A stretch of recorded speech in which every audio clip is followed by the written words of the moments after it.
CPM പറമ്പിലെ കുടികിടപ്പുകാർ മാത്രമാണ് ഇപ്പോൾ CPI.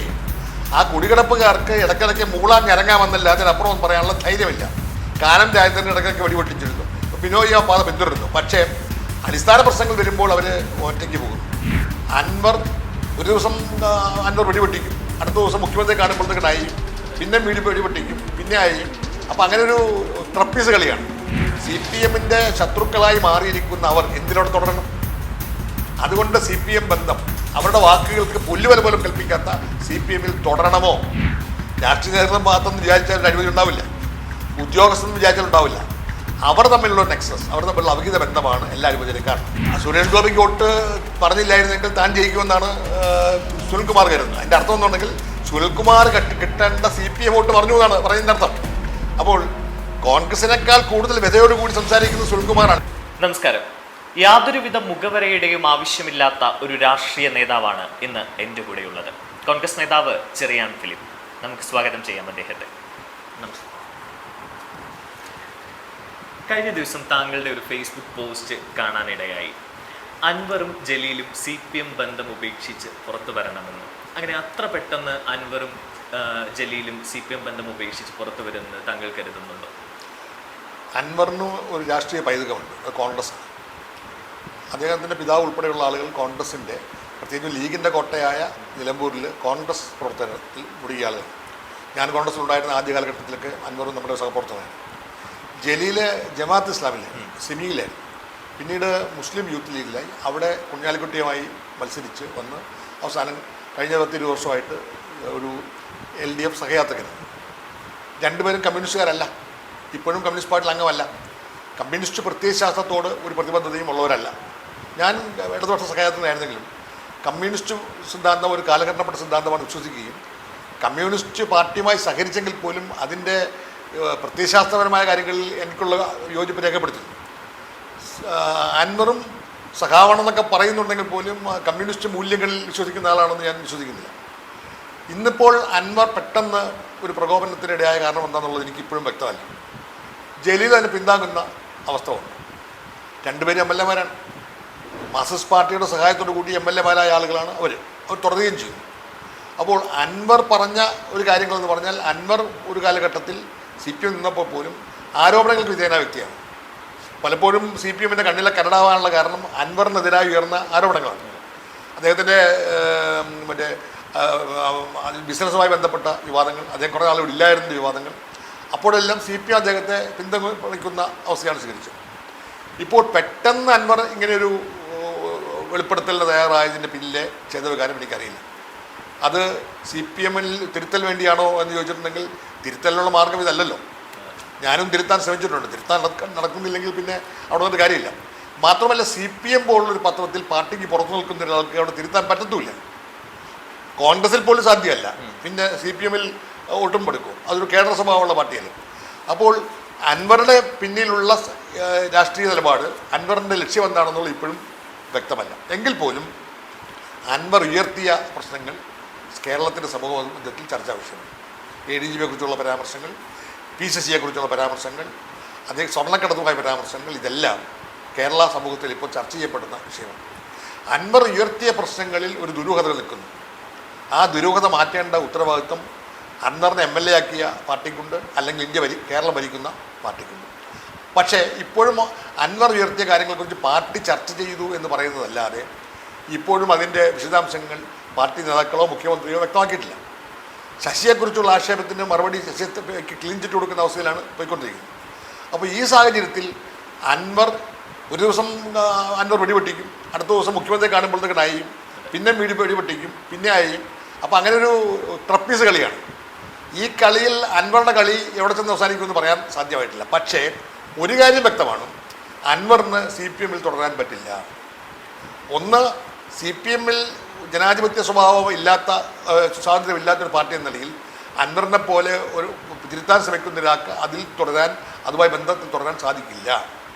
രണ്ട്, ജലീലിനും തുടരാൻ സാധിക്കില്ല. കാരണം CPMൻ്റെ ഔദ്യോഗിക നേതൃത്വത്തിൻ്റെ പരിപാടികളെ പരസ്യമായി ചോദ്യം ചെയ്യുന്ന ഒരാൾക്ക് അവിടെ പോയാൽ അവനെ തലവിട്ടും. മാത്രവുമല്ല, ഈ രണ്ടു പേർക്കും അൻവറിന് അടുത്ത തെരഞ്ഞെടുപ്പിൽ സീറ്റ് കിട്ടില്ല. കാരണം എന്താ, അൻവറിൻ്റെ വിവാദത്തിൻ്റെ പേരിൽ 10 വർഷം കഴിഞ്ഞവർ മാറണമെന്ന് സിദ്ധാന്തം നിൽക്കുന്നതുകൊണ്ട് മാറ്റം എളുപ്പമാണ്. 20 വർഷം കഴിഞ്ഞ അൻവർ ജലീലിന് സീറ്റ് കിട്ടില്ലെന്ന് ഉറപ്പായതുകൊണ്ട് ജലീൽ തന്നെ ഞാൻ ഈ മത്സരിക്കാനില്ല എന്ന് പറഞ്ഞു. മന്ത്രിയായിട്ട് അവർ ഒരു തവണ ആക്കി, അടുത്ത തവണ ആക്കിയില്ല. സാധാരണഗതിയിൽ സ്വതന്ത്രന്മാരായി വരുന്ന ആളുകൾക്ക് 2 ടൈം കൊടുക്കാറുണ്ട്. അപ്പോൾ ആ ജലീൽ കൊടുത്തില്ല. അപ്പോൾ രണ്ടുപേർക്കും CPM-യുമായി ബന്ധപ്പെട്ട് രാഷ്ട്രീയ ഭാവി ഇല്ല എന്നവർക്കറിയാം. അങ്ങനെ ഉള്ള അവസരത്തിൽ CPM-ൻ്റെ ശത്രുക്കളായി മാറിയിരിക്കുന്ന അവർ എന്തിനോട് തുടരണം? അതുകൊണ്ട് CPM ബന്ധം, അവരുടെ വാക്കുകൾക്ക് പുല്ലുവില പോലും കൽപ്പിക്കാത്ത CPM-ൽ തുടരണമോ എന്നവർ ആലോചിക്കണമെന്നാണ് ഞാൻ പറഞ്ഞത്. ADGP അജിത് കുമാറിനെതിരെ നാൾക്ക് നാൾ ഗുരുതരമായിട്ടുള്ള ആരോപണങ്ങൾ വരുന്നുണ്ട്. ഇപ്പൊ കഴിഞ്ഞ ദിവസം പോലും അൻവർ പറഞ്ഞു കോറികളിൽ നിന്ന് മാസപ്പടി അദ്ദേഹം കൈപ്പറ്റുന്നുണ്ട്. ഇത്രയൊക്കെ ആരോപണങ്ങൾ വന്നിട്ടും സർക്കാർ ഒരു അനങ്ങാപ്പാറ നയമാണ് സ്വീകരിക്കുന്നത്. എന്തായിരിക്കും അതിന്റെ പിന്നിലെ ഒരു കാരണം? അതായത് എല്ലാ അഴിമതികളുടെയും നിദാനം രാഷ്ട്രീയ ഉദ്യോഗസ്ഥ കൂട്ടുകെട്ടാണ്. രാഷ്ട്രീയ നേതൃത്വം മാത്രം വിചാരിച്ചാൽ അഴിമതി ഉണ്ടാവില്ല, ഉദ്യോഗസ്ഥൻ വിചാരിച്ചാൽ ഉണ്ടാവില്ല. അവർ തമ്മിലുള്ള നെക്സസ്, അവർ തമ്മിലുള്ള അവിഹിത ബന്ധമാണ് എല്ലാ അഴിമതിയും കാരണം. അപ്പോൾ അജിത് കുമാറിൻ്റെ മാത്രം പ്രശ്നമല്ലിത്. കേരളത്തിൽ ഇപ്പോൾ ഉദ്യോഗസ്ഥന്മാരെ ദുർവിനിയോഗം ചെയ്ത് ഉപയോഗിച്ച് മാർക്സിസ്റ്റ് പാർട്ടി പല അഴിമതിയും കാണിക്കുന്നുണ്ട്, പണപ്പിരിവ് നടത്തുന്നുണ്ട്. അത് അജിത്തിൻ്റെ പേര് ഇവിടെ അൻവർ പറഞ്ഞെങ്കിൽ പോലും ഇവിടെ IAS ഉദ്യോഗസ്ഥന്മാർ, IPS ഉദ്യോഗസ്ഥന്മാർ അവരെയെല്ലാം ഉപയോഗപ്പെടുത്തിക്കൊണ്ട് ഭരണത്തിൻ്റെ ആനുകൂല്യങ്ങൾ പരമാവധി ഊറ്റിയെടുക്കുന്ന ഒരു സംവിധാനമാണ് ഇപ്പോഴത്തെ ഭരണ നേതൃത്വം ഏറ്റെടുത്തിരിക്കുന്നത്. അപ്പോൾ ആ മഞ്ഞുമലയുടെ ഒരു അറ്റം മാത്രമാണ് ഇപ്പോൾ അൻവർ പുറത്തുകൊണ്ടിരിക്കുന്നത്. കേരളത്തിൽ കുറച്ച് കുറക്കാളുകൾ നടന്നുകൊണ്ടിരിക്കുന്ന മാഫിയകളുടെ മുന്നേറ്റമല്ലേ. എല്ലാത്തരം മാഫിയകളെയും സഹായിക്കുന്ന ഒരു നിലപാട് CPM-ഉം മറ്റും സ്വീകരിക്കുമ്പോൾ, ഭരണ നേതൃത്വം അതിനെ പിന്താങ്ങുമ്പോൾ അതിന് ഉദ്യോഗസ്ഥ പിന്തുണയുണ്ട്. ആ ഉദ്യോഗസ്ഥന്മാർ ആരൊക്കെ എന്ന് ഇപ്പോഴും വ്യക്തമല്ല. അൻവർ പറഞ്ഞത് മാത്രമല്ല, ഇനിയും ധാരാളം കാര്യങ്ങൾ പുറത്തു വരാനുണ്ട്. അതുകൊണ്ട് ഇവിടെ ഒരാളുടെ നേതൃത്വത്തിലുള്ള കാര്യമോ 1-2 SP-മാരുടെ കാര്യമല്ല പ്രശ്നം. ഈ ഭരണത്തിൽ അടിമുടി ഭരണവുമായി ഒട്ടുനിൽക്കുന്ന ആളുകളും ഉദ്യോഗസ്ഥന്മാരും തമ്മിലുള്ള ഒരു അധികാരദല്ലാൽ ബന്ധം വ്യക്തമാണ്. ആ വ്യക്തമായ അധികാരമല്ലാത്തതിൻ്റെ ദുസൂചനകളാണ് ഇപ്പോൾ പുറത്തു വന്നത്. അൻവർ അതിൻ്റെ ഒരു വെടിപൊട്ടിക്കുക മാത്രമാണ് ചെയ്തത്. ഹേമ കമ്മിറ്റി റിപ്പോർട്ട് പുറത്തു വന്നതിന് പിന്നാലെ ഭരണപക്ഷത്തെ ഒരു MLA-ക്ക് നേരെ ഗുരുതരമായ ആരോപണങ്ങൾ തുടരെ വരികയാണ്. എന്നിട്ടും CPM M മുകേഷിനെ സംരക്ഷിച്ച് നിർത്തുകയാണ്. ഇപ്പോൾ ഹൈക്കോടതിയിൽ അന്വേഷണ സംഘം ഈ ജാമ്യം റദ്ദാക്കണമെന്ന് പറഞ്ഞ് ഒരു അപ്പീൽ നൽകാൻ പോവുകയാണ്. അതും ഇപ്പോൾ ആഭ്യന്തര വകുപ്പ് നേരിട്ടിടപെട്ട് വിലക്കിയിരിക്കുകയാണ്. ഇതിന് പിന്നിലെ ഒരു സാഹചര്യത്തെ നമ്മൾ എങ്ങനെ വിലയിരുത്തണം? ഹേമ കമ്മീഷൻ കമ്മിറ്റിയുടെ റിപ്പോർട്ട് പുറത്തു വന്ന ശേഷം ധാരാളം നടന്മാർക്കെതിരെ ആരോപണങ്ങൾ ഉയർന്നിട്ടുണ്ട്. അത് പല കേസുകൾ വന്നിരിക്കുന്നു. അത് നിജസ്ഥിതിയാണോ തെളിവുകളുണ്ടോ എന്നുള്ളത് വ്യക്തമല്ല. എങ്കിൽ പോലും ഇപ്പോൾ മുകേഷിനെതിരെ വന്നിരിക്കുന്ന ആരോപണങ്ങൾ പലതും ഗുരുതരമാണ്. അദ്ദേഹത്തിൻ്റെ ആദ്യ ഭാര്യ തന്നെ ഒരു അവസരത്തിൽ പറഞ്ഞ കാര്യങ്ങൾ വളരെ ക്രൂരമായി പെരുമാറുന്നു എന്നാണ്. അപ്പോൾ മാത്രമല്ല അദ്ദേഹവുമായി ബന്ധപ്പെടുത്തിയ ആളുകൾ, മേതിൽ ദേവികയാണെങ്കിലും പരസ്യമായൊന്നും പറഞ്ഞില്ലെങ്കിൽ ബന്ധം വിച്ഛേദിച്ചു പോയി. അപ്പോൾ സ്ത്രീകൾ പലരും മുകേഷുമായിട്ടുള്ള തങ്ങളുടെ ബന്ധത്തെക്കുറിച്ച് പറയുമ്പോൾ മുകേഷിനെ പ്രതിയാക്കിയിട്ടുണ്ട്. അപ്പോൾ രാഷ്ട്രീയ നേതൃത്വം നടൻ എന്നുള്ള നിലയിലില്ല, രാഷ്ട്രീയ നേതൃത്വത്തിനെതിരെ ആരോപണം ഉന്നയിക്കുമ്പോൾ അവർ സ്വാഭാവികമായിട്ടും അമേരിക്ക എന്ന് പറഞ്ഞിട്ടുണ്ടെങ്കിൽ കുത്തഴിഞ്ഞ ലൈംഗിക ജീവിതമുള്ള അമേരിക്കയിൽ പോലും പ്രസിഡന്റിനെതിരെ ഒരു ആരോപണം വന്നപ്പോൾ പ്രസിഡന്റ് രാജിവെക്കേണ്ടി വന്നു. അവർ ധാർമ്മികത പ്രശ്നമാണ്. അപ്പോൾ സാങ്കേതികമായി രാജിവെക്കണോ എന്നുള്ളതാണ് ഇപ്പോഴത്തെ മാർക്സിസ്റ്റ് ചോദ്യം. അതായത് നിരവധി MLA-മാർക്കെതിരെ ആരോപണം വന്നിട്ടുണ്ട്, ഇപ്പോഴും ഉണ്ട്. മാത്രമല്ല പണ്ട് അതെല്ലാം കണക്കുകൾ ഇങ്ങനെ എണ്ണി പറഞ്ഞ് MV ഗോവിന്ദൻ മാഷ് ഇത്രയും MLA-മാർക്ക് വന്നു, മറ്റേ വന്നു, അതുകൊണ്ട് രാജിവെക്കേണ്ടതില്ല എന്ന് പറയുന്നത് സാങ്കേതികം മാത്രം. പക്ഷെ കേരളത്തിലെ പൊതുസമൂഹത്തിൻ്റെ മുമ്പിൽ മുകേഷ് എന്ന് പറയുന്ന MLA, മാത്രമല്ല അദ്ദേഹം പാർലമെൻറ്റ് സെനറ്റ് മത്സരിച്ച് തോക്കുകയും ചെയ്യും. അദ്ദേഹം ഇന്ന് വിവസ്ത്രനാണ്. അതുകൊണ്ട് അദ്ദേഹത്തെ മുന്നിൽ നിർത്തിക്കൊണ്ട് മുന്നോട്ട് പോകാൻ CPM-ന് സാധ്യമല്ല. അപ്പോൾ CPM-നുണ്ടായിരിക്കുന്ന ധാർമ്മിക അപജയത്തിൻ്റെ സൂചന കൂടിയാണ് ഈ മുകേഷിനെ പ്രൊട്ടക്റ്റ് ചെയ്യുന്ന നിലപാട്. അതുകൊണ്ട് മുകേഷ് സ്വയം രാജിവെക്കുകയോ അല്ലെങ്കിൽ CPM അദ്ദേഹത്തോട് ഉപദേശിച്ച് രാജിവെപ്പിക്കുകയോ ചെയ്യുന്നതാണ് ഏറ്റവും അഭികാമ്യം. ഇനി CPI-ന്റെ കാര്യം എടുക്കുകയാണെങ്കിൽ സർക്കാരിനെതിരെ ആരോപണങ്ങളുടെ കുത്തൊഴുക്കാണ്. ഇപ്പോൾ PV അൻവറും ഒക്കെ രംഗത്തെത്തിയിട്ടും CPI-ക്ക് പലപ്പോഴും ശക്തമായൊരു നിലപാടെടുത്ത് സർക്കാരിൽ ഒരു തിരുത്തൽ ശക്തിയായി നിൽക്കാൻ കഴിയുന്നില്ല എന്ന് തോന്നുന്നുണ്ടോ? CPM-ന്റെ നിലപാടുകൾ പലപ്പോഴും അവസരവാദപരമാണ്. കോൺഗ്രസിനോടൊപ്പം നിന്നിരുന്നപ്പോൾ CPI ഒരു വലിയ ശക്തിയായിരുന്നു. 2 മുഖ്യമന്ത്രിമാർ അച്യുതമേനോനെയും PK വാസുദേവനെയും സംഭാവന ചെയ്തത് കോൺഗ്രസ് മുഖേനയാണ്. കോൺഗ്രസിന് ലഭിക്കുമായിരുന്ന സ്ഥാനം കളഞ്ഞിട്ടാണ്, തേച്ചിട്ടാണ് CPM ആയത്. ആ സുവർണകാലം ഓർമ്മിച്ചുകൊണ്ടാണ് അവർ പലപ്പോഴും പലതും പറയുന്നത്. പക്ഷേ വലിയേട്ടൻ്റെ മുമ്പിൽ യാചനാപൂർവ്വം നിൽക്കുന്ന പറ്റൂ.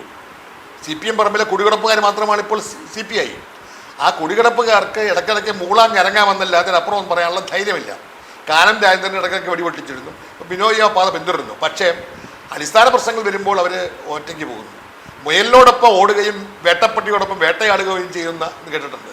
അതാണ് ഇപ്പോൾ ചെയ്തുകൊണ്ടിരിക്കുന്നത്. അതുകൊണ്ട് ഈ CPI ബന്ധം ഉപേക്ഷിക്കാൻ CPI തയ്യാറായെങ്കിൽ മാത്രമേ അവരുടെ സമീപനം ആത്മാർത്ഥമാണെന്ന് കരുതാൻ പറ്റുകയുള്ളൂ. അതുകൊണ്ട് ഒരു വിലപേശൽ തന്ത്രം എന്ന നിലയിൽ തങ്ങൾക്ക് ഒരു രാഷ്ട്രീയമായ അഭിപ്രായമുണ്ട് എന്ന് പറഞ്ഞ് തങ്ങളെന്തോ പുരോഗമനവാദികളും ആദർശനിഷ്ഠരുമാണെന്ന് കാണിക്കാൻ വേണ്ടിയുള്ള CPIയുടെ പൊയ്മുഖമാണ് ഇപ്പോൾ ഉള്ളത്. അതേ പൊയ്മുഖമല്ല. ഞങ്ങൾ ആത്മാർത്ഥമാണ് എന്ന് പറയുകയാണെങ്കിൽ CPIMുമായിട്ടുള്ള ബന്ധം വിച്ഛേദിക്കാൻ CPIയും ബിനോയ് വിശ്വം തയ്യാറാണ്. ഈ ADGP അജിത് കുമാറിന്റെ RSS നേതാവുമായുള്ള കൂടിക്കാഴ്ച പ്രതിപക്ഷ നേതാവിന് വേണ്ടിയായിരുന്നു എന്നാണ് അൻവർ പറയുന്നത്. അതൊരു ഒഴിഞ്ഞ മാറ്റമാണ് അല്ലേ? അതിൽ എങ്ങനെ താങ്കൾ നോക്കിക്കാണുന്നു? അതിലെന്താണ് താങ്കൾ? അതായത് DGPയും RSS നേതാവുമായുള്ള കൂടിക്കാഴ്ച ഇപ്പോൾ പറയുന്നത് ആരെയും കാണാനുള്ള അവകാശമുണ്ട്. വ്യക്തിപരമായി ഉദ്യോഗസ്ഥാനങ്ങളുടെ അവകാശമുണ്ട്, അതും നമുക്ക് വേണമെങ്കിൽ സംഭവിക്കാം. പക്ഷേ RSSൻ്റെ ഒരു നേതാവിനെ ഒരു സ്വകാര്യ വാഹനത്തിൽ പോയി കണ്ട് സംസാരിക്കണമെന്നുണ്ടെങ്കിൽ അത് ഔദ്യോഗികമല്ല, അതിലെന്തോ രാഷ്ട്രീയമുണ്ട്. അത് അജിത്തിൻ്റെ രാഷ്ട്രീയമാണോ അതോ അദ്ദേഹത്തിൻ്റെ രാഷ്ട്രീയ ഏജന്റുമാരുടെ ദൗത്യമാണോ എന്ന് വ്യക്തമല്ല. എങ്കിൽ പോലും നമ്മൾ കണക്കിലെടുക്കുമ്പോൾ പൂരം കലക്ക് ഉൾപ്പെടെയുള്ള കാര്യങ്ങൾ വന്നപ്പോൾ തൃശ്ശൂരിലുണ്ടായ രാഷ്ട്രീയ മാറ്റം, BJPയുടെ മുന്നേറ്റം കാണുമ്പോൾ അതിൻ്റെ പിന്നിൽ ഒരു ഗൂഢാലോചനയിൽ ഈ പറയുന്ന അജിത്തിൻ്റെ ദൗത്യവും ഉണ്ടായിരുന്നു എന്ന് അനുമാനിക്കാൻ കഴിയും. അതുകൊണ്ടാണ് പ്രതിപക്ഷ നേതാവ് ഇത് പരസ്യമായി പറയാൻ തയ്യാറായത്. അൻവർ പറഞ്ഞ സാഹചര്യത്തിലാണ് പറഞ്ഞതെങ്കിൽ പോലും അതിനെ സംബന്ധിച്ച് കാത്തിരിക്കേണ്ടി വന്നത് എന്ന് പറഞ്ഞിട്ടുണ്ടെങ്കിൽ അത് മാത്രമാണോ എന്ന് വിലയിരുത്താൻ ഇവിടെ BJPയും CPയും തമ്മിലുള്ള ബന്ധത്തിന് ഇത് മാത്രമല്ല, ധാരാളം കാര്യങ്ങളുണ്ട്. അത് പല പല കാര്യങ്ങൾ ഒതുക്കാൻ വേണ്ടി നടത്തുന്ന ബന്ധങ്ങളാണ്. ആ ദൗത്യത്തിൻ്റെ ഭാഗമായിട്ട് തന്നെയാണ് ജാവേദ്കറുമായിട്ട് EP ജയരാജൻ കൂടിക്കാഴ്ച നടത്തിയത്. അതുമായി ബന്ധപ്പെട്ട് തന്നെയാണ് ഇവിടെ കൂടിക്കാഴ്ച നടന്നിട്ടുള്ളത്. അങ്ങനെ പല പല കൂടിക്കാഴ്ചകൾ RSS നേതാക്കളുമായിട്ടും BJP നേതാക്കളുമായിട്ടും CPM നേതൃത്വം അറിഞ്ഞ് നടത്തിയിട്ടുണ്ട്. അതിലൊന്നായി വേണം ഇതിനെ അനുമാനിക്കാൻ. അതുകൊണ്ട് അതിനെ സംബന്ധിച്ച് വ്യക്തമായ ഒരു കാഴ്ചപ്പാട് പറയാതെ ഇപ്പോഴും ഒളിച്ചു കളിക്കുന്ന സമീപനമാണ് CPM സ്വീകരിച്ചിരിക്കുന്നത്. ഇപ്പോൾ CPIയുടെ VS സുനിൽകുമാർ പൂരം കലക്കിയതുമായി ബന്ധപ്പെട്ട് റിപ്പോർട്ട് നൽകണമെന്നാവശ്യപ്പെട്ട് കത്ത് നൽകുകയുണ്ടായി. എന്നിട്ടും അതിൽ CPM ഒരു അനുകൂല നിലപാട് അല്ലെങ്കിൽ സർക്കാർ അതിൽ അനുകൂലമായ ഒരു നിലപാട് സ്വീകരിക്കുന്നില്ല. സുരേഷ് ഗോപിക്ക് വോട്ട് പറഞ്ഞില്ലായിരുന്നെങ്കിൽ താൻ ജയിക്കുമെന്നാണ് സുനിൽകുമാർ കരുതുന്നത്. അതിൻ്റെ അർത്ഥം എന്നുണ്ടെങ്കിൽ സുനിൽകുമാർ കിട്ടേണ്ട CPM വോട്ട് പറഞ്ഞു എന്നാണ് പറയുന്നതിൻ്റെ അർത്ഥം. അപ്പോൾ കോൺഗ്രസിനേക്കാൾ കൂടുതൽ വ്യതയോടുകൂടി സംസാരിക്കുന്നത് സുനിൽകുമാറാണ്. കാരണം ഈ തനിക്ക് ലഭിക്കേണ്ടിയിരുന്ന CPMൻ്റെ വോട്ടുകൾ മറിഞ്ഞതുകൊണ്ടാണ് സുരേഷ് ഗോപി ജയിച്ചു എന്നുള്ള അതിൻ്റെ വ്യംഗ്യം. അതുകൊണ്ടാണ് സുനിൽകുമാർ ഇത്ര ശക്തമായി വാദിക്കുന്നത്. പക്ഷേ സുനിൽകുമാർ പറഞ്ഞ കാര്യങ്ങൾ പൂരം കലക്കി എന്നുള്ളത് ഇപ്പോൾ മാത്രമല്ല, നേരത്തെ തന്നെ അദ്ദേഹം പറഞ്ഞ ആക്ഷേപമാണ്. പൂരം കലക്കാൻ വേണ്ടി ഉദ്യോഗസ്ഥന്മാർ ശ്രമിച്ചു എന്നുള്ളത് CPI മാത്രമല്ല, തൃശ്ശൂരിലെ LDF നേതാക്കന്മാർ തന്നെ പറഞ്ഞിട്ടുള്ള ഒരു കാര്യമാണ്. അപ്പോൾ ചുരുക്കം പറഞ്ഞാൽ ഇപ്പോൾ സുനിൽകുമാർ ഉന്നയിച്ചിരിക്കുന്നത് ആരോപണം മാത്രമല്ല, ഒരു വസ്തുതയാണ്. ആ വസ്തുതയെ സംബന്ധിച്ച അടിസ്ഥാന കാരണങ്ങൾ അന്വേഷിക്കേണ്ട ചുമതല സർക്കാരിനുണ്ട്. അതുകൊണ്ട് സുനിൽകുമാറിൻ്റെ ഇന്നത്തെ ആവശ്യം വളരെ ശരിയായ സ്വീകാര്യമായ ഒന്നായിട്ടാണ് ഞാൻ കാണുന്നത്. സുനിൽകുമാർ ആവശ്യപ്പെട്ടും ആ റിപ്പോർട്ട് നൽകുന്നില്ല. അപ്പോൾ CPIയിൽ ഇത് സംബന്ധിച്ചൊരു അതൃപ്തി നിലനിൽക്കുന്നുണ്ടോ എന്ന് തോന്നുന്നു. ഈ അതൃപ്തി വലുതായി ഒരു പൊട്ടിത്തെറിയിലേക്ക് പോകാൻ സാധ്യതയുണ്ടോ? അതായത് ഞാൻ നേരത്തെ പറഞ്ഞതുപോലെ ആത്മാഭിമാനം പണയപ്പെടുത്തിയാണ് ഇപ്പോൾ CPIക്കാർ CPIയിലൊപ്പം പോകുന്നത്. അവർക്ക് മന്ത്രിസ്ഥാനവും നക്കാപ്പിച്ചയും കിട്ടിയാൽ മതി. അതേസമയം അടിസ്ഥാന നയങ്ങളിൽ CPM വലിയേട്ടൻ എന്ത് ചെയ്താലും അവർ ചോദ്യം ചെയ്യാനുള്ള ധൈര്യമില്ല. ആ ധൈര്യക്കുറവ് കൊണ്ടാണ് അവർക്ക് പലപ്പോഴും അപജയം ഉണ്ടാകുന്നത്. ഇപ്പോൾ തൃശ്ശൂരിലെ തോൽവിയുടെയും കാരണമായിട്ട് സുനിൽകുമാർ കാണുന്നതാണ്. ബിനോയ് അത് പരസ്യമായി പറയുന്നില്ല, ചില സന്ദർഭങ്ങളിലൊക്കെ അറിയാതെ പറഞ്ഞു പോകുന്നുണ്ട്. അപ്പോൾ CPM സ്വീകരിച്ചിരിക്കുന്ന ഏകാധിപത്യപരമായ സമീപനം, ഭരണത്തിൽ കാണിക്കുന്ന വഴിവിട്ട സമീപനങ്ങൾ, അതിനെ ചോദ്യം ചെയ്യാൻ ഇപ്പോഴും CPIക്ക് കഴിയുന്നില്ല. അതിനെ ചോദ്യം ചെയ്യാൻ കഴിയണമെന്നുണ്ടെങ്കിൽ ഈ പറയുന്ന പൂരം കലക്കൽ പ്രശ്നത്തിൻ്റെ യഥാർത്ഥ അവസ്ഥ കൊണ്ടുവരാനെങ്കിലും ഇവിടെ CPI ശക്തമായ നിലപാട് സ്വീകരിക്കണം. താങ്കൾ കുറേ നാൾ മുൻപ് മറ്റൊരു ഫേസ്ബുക്ക് പോസ്റ്റ് ഇട്ടിട്ടുണ്ടായിരുന്നു. MA ബേബിയുടെ നേതൃത്വത്തിൽ CPMൽ തിരുത്തൽവാദി ശക്തികളുടെ ഒരു ഗ്രൂപ്പ് ഉടലെടുക്കുന്നു പിണറായിക്കെതിരെ. അങ്ങനെ ഒരു പോസ്റ്റ് എഴുതാനുണ്ടായ കാരണം എന്താണ്? അതായത് ലോക്സഭാ തെരഞ്ഞെടുപ്പ് കഴിഞ്ഞപ്പോൾ ലോക്സഭാ തെരഞ്ഞെടുപ്പിൻ്റെ പരാജയം വിലയിരുത്തിക്കൊണ്ട് CPM പല സമ്മേളനങ്ങളും ചേരുകയുണ്ടായി. അപ്പോൾ പ്രധാനമായും പാർട്ടി ഗ്രാമങ്ങൾ ഒലിച്ചുപോയി. CPM ലഭിക്കേണ്ടിയിരുന്ന പിന്നോക്ക വോട്ടുകൾ BJPയിലേക്ക് പോയി. അതുകൊണ്ടാണ് തോൽവി സംഭവിക്കാൻ ഇടയാക്കിയത് എന്ന് പറയുകയുണ്ടായി. ആ സമയത്ത് CPMൻ്റെ സംസ്ഥാന കമ്മിറ്റികളിലും മറ്റുമൊക്കെ ഇത്തരം കാര്യങ്ങളുമായി ബന്ധപ്പെട്ട ചില വിമർശനങ്ങൾ വന്നു. പക്ഷേ ആ വിമർശനങ്ങൾക്കെല്ലാം ഹേതുവായി തീർന്നത് പിണറായി വിജയനുമായി ബന്ധപ്പെട്ട കാര്യങ്ങളാണ്. കഴിഞ്ഞ കുറേ നാളുകളായിട്ട് CPMൽ ഏകാധിപത്യമാണ്. തുടർഭരണം വന്ന ശേഷം പൂർണ്ണമായ ഏകാധിപത്യമാണ്. MA ബേബിയെ പോലുള്ള പോളിറ്റ് ബ്യൂറോ അംഗങ്ങൾക്ക് കൃത്യമായ അഭിപ്രായം പറയാൻ കഴിയുന്നില്ല. അതുകൊണ്ട് CPMൻ്റെ ഇപ്പോഴത്തെ ദുരവസ്ഥയിൽ ബേബി മാത്രമല്ല പല ആളുകളും ദുഃഖിതരാണ്. EP ജയരാജൻ സന്ദർഭത്തിൽ വളരെ പരസ്യമായി തന്നെ പ്രതികരിച്ചിട്ടുണ്ട്. അപ്പം CPMനുള്ളിൽ കണ്ണൂർ ലോബിയിൽ തന്നെ ശക്തമായ പിളർപ്പാണ്, മൂന്നട്ടിലാണ്. തിരുവിതാംകൂർ ലോബിയിലും ശക്തമായ നീക്കങ്ങളുണ്ട്. അപ്പോൾ ബേബി എന്ന് പറയുന്നത് ഒരു ശക്തനായ നേതാവായിരുന്നു, വിദ്യാഭ്യാസ മന്ത്രിയായിരുന്നു, പോളിറ്റ് ബ്യൂറോയിലെ ഏറ്റവും ഉയർന്ന നേതാവാണ്. അദ്ദേഹം ചില അഭിപ്രായങ്ങൾ പറഞ്ഞെങ്കിലും അദ്ദേഹം അതിനോട് ശക്തമായ നിലപാട് സ്വീകരിച്ചില്ല. എങ്കിലും ബേബിയുമായി ബന്ധപ്പെട്ട ഒരു ലോബി ഇപ്പോൾ ഉടലെടുക്കുന്നുണ്ട് എന്നത് സത്യമാണ്. ഹേമ കമ്മിറ്റി റിപ്പോർട്ടുമായി ബന്ധപ്പെട്ട് സർക്കാർ ഒരു സിനിമ കോൺക്ലേവ് നടത്താനാണ് ഉദ്ദേശിക്കുന്നത്. അതിപ്പോൾ അതിൻ്റെ തീയതിയും കാര്യങ്ങളൊക്കെ IFFKയുടെ ഒക്കെ ഇതിൽ മാറ്റി വെച്ചിട്ടുണ്ട്. അപ്പോൾ ഈ സിനിമാ കോൺക്ലേവിലൂടെ ഒരു സിനിമാ നയം രൂപീകരിക്കുന്നത് അത് ഈ പ്രശ്നങ്ങൾക്കൊക്കെ ഒരു പരിഹാരമാകുമെന്ന് തോന്നുന്നുണ്ടോ ശരിക്കും? അപ്പോൾ ഹേമ കമ്മിറ്റി വെച്ചത് സിനിമയുമായി ബന്ധപ്പെട്ട പ്രശ്നങ്ങൾ പരിഹരിക്കാനാണ്. നേരത്തെ അടൂർ ഗോപാലകൃഷ്ണൻ നടത്തുന്ന കമ്മിറ്റി ഉണ്ടായിരുന്നു. അപ്പോൾ സിനിമാക്കാരുടെ പ്രശ്നങ്ങൾ എന്താണെന്ന് എല്ലാവർക്കും അറിയാം. ഹേമ കമ്മിറ്റിക്ക് മുമ്പ് തന്നെ അറിയാവുന്നതാണ്. ഹേമ കമ്മിറ്റി അത് വീണ്ടും ഒക്കെ വിട്ട് നിരത്തിയിട്ടുണ്ട്. പക്ഷേ ഹേമ കമ്മിറ്റി റിപ്പോർട്ടിലെ സ്ത്രീ പീഡനങ്ങളാണ് ഇപ്പോൾ പുറത്തു വന്നിരിക്കുന്നത്. അപ്പോൾ സ്ത്രീ പീഡനങ്ങൾ സംബന്ധിച്ച് വ്യക്തമായ ഒരു നിലപാട് സ്വീകരിക്കാതെ കുഴയുമ്പോൾ ഇവിടെ ഒരു കോൺക്ലേവ് നടത്തി മറ്റ് പ്രശ്നങ്ങൾ പരിഹരിക്കാൻ കഴിയുമെന്ന് കരുതാൻ പറ്റില്ല. അവിടെ കോൺക്ലേവിൻ്റെ ആവശ്യമില്ല. ഈ കോൺക്ലേവ് നടത്തി ഇവരെല്ലാം വിളിച്ചു വരുത്തിയിട്ട് ഈ ഹേമ കമ്മീഷൻ മുമ്പിൽ പറഞ്ഞ കാര്യങ്ങൾ വീണ്ടും ആവർത്തിക്കാമെന്നല്ലാതെ അതുകൊണ്ടൊരു പ്രയോജനമില്ല. അതേസമയം ഹേമ കമ്മിറ്റി റിപ്പോർട്ടിലെ അടിസ്ഥാന കാര്യങ്ങൾ, ഉന്നയിച്ചിരിക്കുന്ന പ്രശ്നങ്ങൾ, ആ പ്രശ്നങ്ങൾ പരിഹരിക്കാനുള്ള ആത്മാർത്ഥതയാണ് സർക്കാർ കാണിക്കേണ്ടത്. 4.5 വർഷത്തോളം ഈ ഹേമ കമ്മിറ്റി റിപ്പോർട്ട് പൂഴ്ത്തി വെച്ചിരിക്കുകയായിരുന്നു സർക്കാർ ചെയ്തത്. എന്നിട്ടാണ് പുറത്തുവിടുന്നത്. എന്നിട്ട് പറയുകയാണ് സിനിമാ മേഖലയിലെ എല്ലാ പ്രശ്നങ്ങളും ഞങ്ങൾ ഇല്ലാതാക്കാൻ പോവുകയാണ്, അതിനുവേണ്ടി നടപടിയെടുക്കുന്നു. അതിൽ എത്രമാത്രം ആത്മാർത്ഥതയുണ്ട് ആ പറച്ചിലിൽ? 4.5 വർഷം പൂർത്തിവെച്ചെന്ന് മാത്രമല്ല, ഇപ്പോഴും അതിലെ പ്രധാനപ്പെട്ട ഘടകങ്ങൾ പുറത്തു വന്നിട്ടില്ല. അതെ, ശ്രീപീഡനവുമായി ബന്ധപ്പെട്ട ഇരകളുടെ പേര് പറയാൻ പാടില്ല എന്നതുകൊണ്ട് വേട്ടക്കാരുടെ പേര് പറയുന്നില്ലെന്ന് പറഞ്ഞു. പക്ഷേ ഇരകളുടെ പേര് പറയാൻ പാടില്ല എന്ന ഒരു സൗകര്യം ഉപയോഗിച്ച് വേട്ടക്കാരുടെ പുറത്ത് വന്നിട്ടില്ല. ആ ഹേമ കമ്മിറ്റി റിപ്പോർട്ടിൽ പവർ ബ്ലൂക്ക് എന്ന് പറയുന്ന ഗ്രൂപ്പ് എന്ന് പറയുന്ന ഒരു ഘടകത്തിലെ പ്രധാന ആളുകളുണ്ട്. വളരെ പ്രധാനപ്പെട്ട ആളുകളുടെ പേരുകളും പുറത്തു കേൾക്കുന്നുണ്ട്. അപ്പോൾ യഥാർത്ഥമായി ഇതിലെ വേട്ടക്കാരെ എന്ന് പുറത്തു വന്നിട്ടില്ല. അപ്പോൾ അതിൻ്റെ തുമ്പ് വെച്ച് കുറേ ആളുകൾ ചില ചെറിയ നടികൾ പറഞ്ഞ ആക്ഷേപങ്ങളുടെ അടിസ്ഥാനത്തിലാണ് ഇപ്പോൾ കേസെടുക്കുകയും വിവാദം നിൽക്കുന്നത്. പക്ഷേ ഹേമ കമ്മിറ്റി റിപ്പോർട്ടിൻ്റെ സാരാംശം, അതിൻ്റെ അടിസ്ഥാന ഘടകം ഇപ്പോഴും കോൾഡ് സ്റ്റോറേജിൽ തന്നെ വെച്ചിരിക്കുകയാണ്. ഇനി അടുത്ത നിയമസഭാ തെരഞ്ഞെടുപ്പിൽ ഇപ്പോൾ രണ്ടാം പിണറായി സർക്കാർ അധികാരത്തിലേറിയ പോലെ സുഗമമായി അധികാരത്തിലേക്ക് CPMന് വഴി തുറക്കുമെന്ന് താങ്കൾ കരുതുന്നു? ഒരിക്കലുമില്ല. രണ്ടാം പിണറായി സർക്കാർ വന്നത് എന്ന് പറഞ്ഞിട്ടുണ്ടെങ്കിൽ പ്രളയവും കോവിഡും മൂലം വന്നപ്പോൾ ഒരു രക്ഷകനാണ് കേരളത്തിൻ്റെ മുഖ്യമന്ത്രി എന്നൊരു പ്രതീതി ജനിപ്പിക്കാൻ കഴിഞ്ഞു. മാത്രമല്ല ജനങ്ങൾ ദുരിതമനുഭവിച്ച സമയത്ത് കിറ്റും മറ്റുമൊക്കെ കൊടുത്ത് ജനങ്ങളെ സഹായിക്കുന്ന ഒരു സർക്കാരാണെന്നൊരു പ്രതീതി ഉണ്ടാക്കാൻ സാധിച്ചു. അങ്ങനെ സാമാന്യ ജനങ്ങൾക്കിടയിൽ സുരക്ഷിതത്വത്തിൻ്റെ പേരിൽ ഒരു പ്രതീതി ഉണ്ടാവുകയും അതിൻ്റെ അടിസ്ഥാനത്തിലാണ് അധികാരത്തിൽ വന്നത്. ഇപ്പോഴതല്ല. ഇവിടെ ക്ഷേമ പെൻഷനുകളില്ല, കടക്കണിയിലാണ്, വികസന പദ്ധതികൾ സ്തംഭനത്തിലാണ്, ജനങ്ങൾ ദുരിതത്തിൽ തലകുത്തി നിൽക്കുന്നു, അഴിമതി തലകുത്തി നിൽക്കുന്നു. അങ്ങനെയുള്ള അവസ്ഥയിൽ ഇവിടെ തിരിച്ചു വരുമെന്ന് കരുതാൻ ഒരു നിവൃത്തിയില്ല. അങ്ങനെ തിരിച്ചു വന്നാൽ കേരളത്തിലെ ജനങ്ങൾ വെറും മണ്ടന്മാരാണ് എന്ന് പറയേണ്ടി വരും. എന്തായാലും താങ്കൾ ഇത്രയും നേരം നമ്മളോട് സംസാരിച്ചതിന് വളരെയധികം നന്ദി.